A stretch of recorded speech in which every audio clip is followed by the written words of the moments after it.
organisations du travail françaises, elles ont plusieurs caractéristiques. D'abord, il y a une forte distance hiérarchique qui persiste entre actifs en France. Ensuite, il y a des problématiques de confiance entre acteurs dans l'entreprise, d'ailleurs qu'on retrouve à tous les niveaux dans la société française. Ensuite, ce que l'on observe aussi dans les études, c'est que la monotonie des tâches augmente, que le travail s'intensifie et, vrai problème, l'autonomie des salariés régresse. Et donc ça, c'est une caractéristique française. En fait, la France est assez mal placée en Europe de ce point de vue-là. Fort heureusement, il y a des exceptions qui confirment la règle. Donc en France, il y a de nombreux projets pilotes qui sont mis en œuvre et qui visent à responsabiliser les collaborateurs, qui visent à leur redonner une liberté d'action, une liberté d'expression sur leur travail. Et les entreprises libérées, elles ont vraiment impulsé un vrai mouvement. Donc il y a là un vrai intérêt. Une de leurs caractéristiques fortes à ces entreprises libérées, c'est justement d'avoir remis au cœur de leur modèle la responsabilisation des salariés. La synthèse de la Fabrique explique justement quelles sont leurs grandes caractéristiques. Elles ont de nombreux avantages, elles ont aussi quelques limites. Une des limites, par exemple, c'est que ces entreprises ont souvent tendance à aplatir très très fortement la distance hiérarchique et donc la structure hiérarchique dans l'entreprise. Et donc, il y a un peu moins de managers, de fonctions support dans ces entreprises-là. Alors même que les managers, ils ont quand même un vrai rôle dans l'entreprise, un rôle de soutien, un rôle d'appui des collaborateurs. Par exemple, par rapport à la question de l'autonomie, il est très rare que l'autonomie s'acquiert en toute autonomie. Voilà, il y a vraiment des plans de formation à mettre en place pour que les opérateurs puissent être autonomes. Donc c'est peut-être une des limites que l'on peut relever de ces modèles d'entreprise libérée, bien qu'ils aient certains avantages.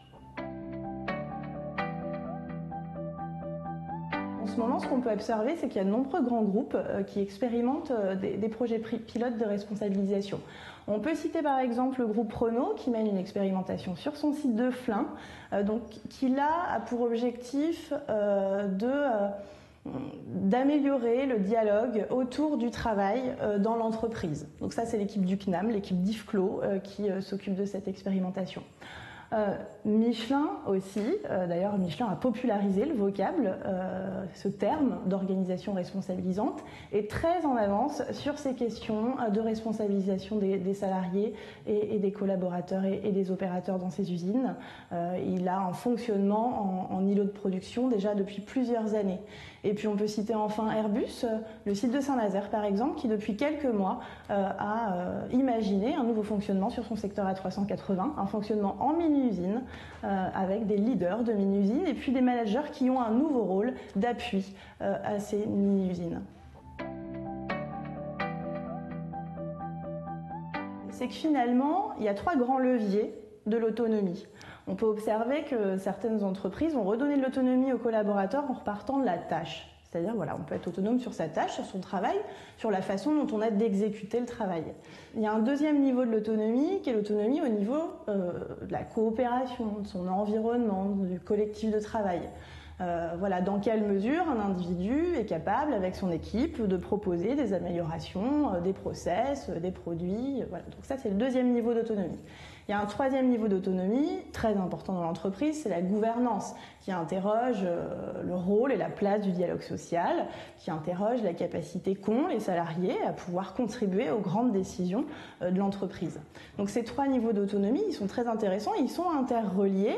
Et ce qu'on observe, c'est que les démarches qui visent à responsabiliser les collaborateurs qui ont lieu à l'heure actuelle en France, eh bien, elles s'appuient sur un ou plusieurs de ces trois leviers, sachant que voilà, le modèle idéal serait d'activer ces trois leviers d'autonomie.